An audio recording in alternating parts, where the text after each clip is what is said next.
Hello everyone. I'd like to welcome you to the most exciting webinar ever, named the Company's Miscellaneous Reporting Regulations 2018. We're in the Winkworth Sherwood office, where I'm going to speak to Louise about some changes in employee reporting that impacts companies and how they report employee voice in the boardroom. But first off, Louise, would you like to introduce yourself? Yep, I'm an employment partner at Winkworth Sherwood. I act for UK businesses, advising them on their employment needs, from everything really, ranging from drafting contracts of employment and policies and procedures to advising on HR queries and also helping them defend any tribunal litigation. And I work for all sizes of businesses, from startups to larger companies.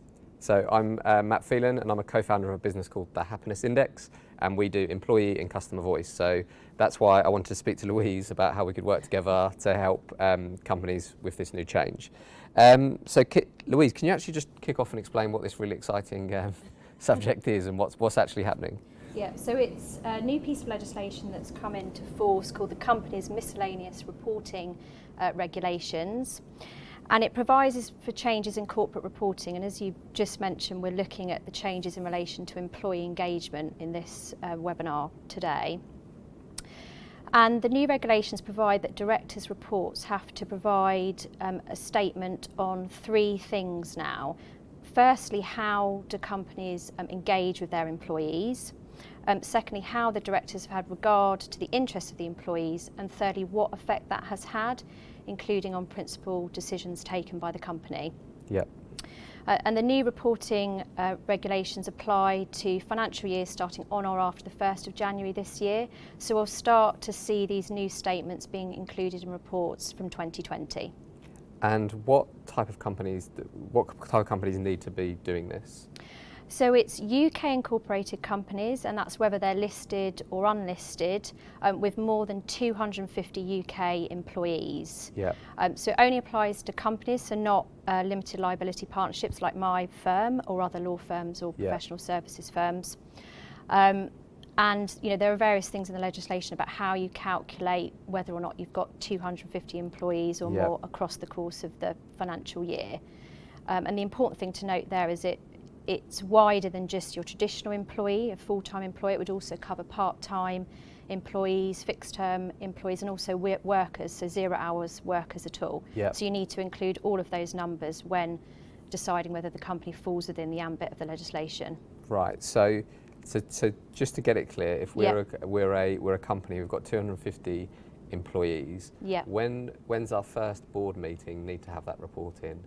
So it's for the annual reports from 2020. So as soon as the end of the financial year, after that, once the companies have to report on that, it will be from that stage. Got you. So quite soon. Yeah. Yep. Cool. So anything else in there that you found interesting or striking when you had a look at it? Well, I think it is really interesting because it's really about forcing companies not just to pay lip service to employee engagement. Now in reports they have to describe what mechanism they have for employee engagement, and that could be a range of different things that they could implement. But also they have to set out in their statement how they've taken on board employees' views. Yep. So perhaps give some examples of where they've taken into account views and what effect that's had on their decision making. So for instance, if you've got a company perhaps that's looking at moving office, they would engage with the employees, have a two-way dialogue, and perhaps include a statement in their report that they've changed the office plan because the employees have said they want the setup in a different way. So it's really about giving employees a voice at the top level, so for boards to listen to them. Okay, and is there any teeth behind the change at the moment? Because obviously everyone that's listening will have had a nightmare with GDPR. Yeah. And there was all the talk about turnover and that kind of stuff. Yeah. If companies don't do it, what's going to happen to them? Well, it's actually an obligation on the directors to provide accurate reports in accordance with the legislation. So it will actually be offence for the directors personally, right. A criminal offence if they deliberately fail to comply with the regulations. Yeah. Brilliant. Okay, so moving forward, we're going to start to talk about what we can do about it. Yes, exactly. And I think that's over to you at that stage as to what you think companies could be doing for having a mechanism in place for employee engagement. Yeah. So my first view on this is I think it's a really positive change. And my personal view, my non-company view is that I think companies should be doing this anyway. I don't think they should be doing it because of the legislation coming in. Yeah. I think true leaders listen to their team and they bring it into the board meeting anyway. Yeah. But let's park that for a side and talk about what we can do. And I've sort of broken it into 3 areas, which is what can we do to be compliant, to like make sure that, as you say, as an individual director, we don't break the law. Yeah. But I want to move it forward, a few steps forward, to see, we talk about like a thriving culture, about the steps you can take beyond that.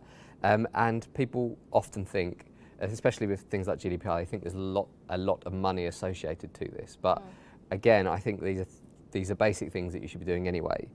So the first thing to be compliant is technology. So I'd break that down into quantitative and qualitative listening of your employees. So the first thing is just taking employee voice surveys. So the Happiness Index do that, but we have lots of competitors that do that as well. Yeah. But also breaking that down into qualitative and quantitative.